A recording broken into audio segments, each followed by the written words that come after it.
সুপ্রিয় দর্শক আসসালামু আলাইকুম। আজকে তৈরি করে দেখাবো দারুণ মজার নাস্তার রেসিপি। 1 কাপ ময়দা আর একটি আলু দিয়ে স্বাদ মনে রাখার মতো বিকেলের নাস্তা তৈরি করে দেখাবো। আশা করব রেসিপি ভালো লাগবে।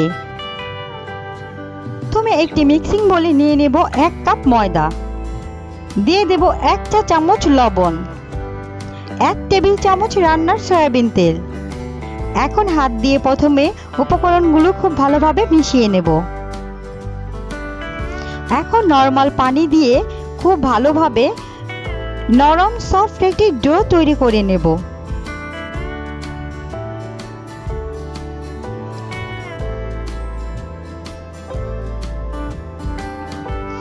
অল্প অল্প পানি দিয়ে ডোটাকে তৈরি করে নেব। একবারে সব পানি দিয়ে দেব না, তাহলে ডোটা নরম হয়ে যাবে। এই পর্যায়ে ডোটা তৈরি হয়ে গেছে। এখন ঢাকনা দিয়ে ঢেকে সাইডে রেখে দেব।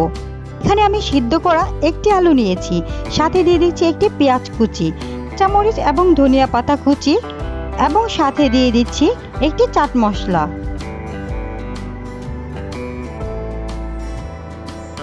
এখন আলুগুলোকে খুব ভালোভাবে মিশিয়ে নেব। আলুগুলো যখন মিশানো হয়ে যাবে তখন একটি সাইডে রেখে দেব। আমার ডোটাও তৈরি হয়ে গেছে।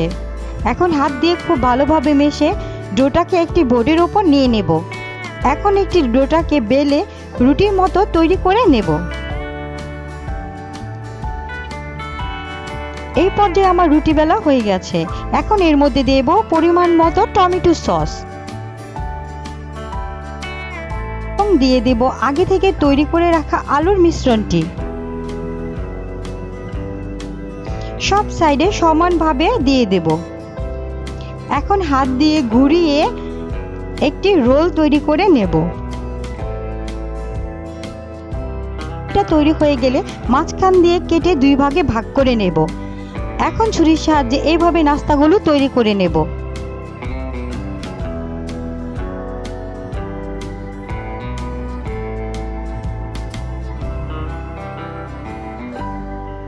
এইভাবে আমি একে একে সবগুলো নাস্তা তৈরি করে নিয়েছি। নাস্তাগুলো তৈরি হয়ে গেলে এখন অন্য একটি মিক্সিং বোলে নিয়ে নেব একটি ডিম। সামান্য লবণ দিয়ে ডিমটাকে খুব ভালোভাবে ফেটিয়ে নেব। এখন একটি নাস্তা ডিমের মধ্যে দিয়ে খুব ভালোভাবে কোট করে নেব।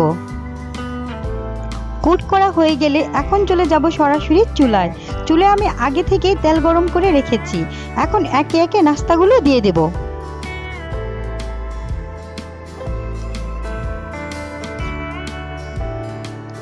দুই এক মিনিট ভাজার পর নাস্তাগুলো উল্টে দেব।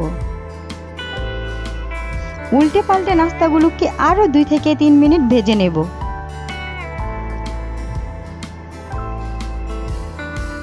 এভাবে নাস্তাগুলো ভাজার পর যখন বাদামি কালার চলে আসবে তখন একে একে নাস্তাগুলোকে আমি উঠিয়ে নেব। এখন তেল ঝরিয়ে নাস্তাগুলো একটি প্লেটে নিয়ে নেব। এইভাবে আমি সবগুলো নাস্তা তৈরি করে নেব। আশা করব প্রতিদিনের মতো আমার আজকের রেসিপিও আপনাদের কাছে ভালো লেগেছে। রেসিপি ভালো লেগে থাকলে চ্যানেলটি সাবস্ক্রাইব করে রাখবেন। আজকে পর্যন্তই, আল্লাহ হাফেজ।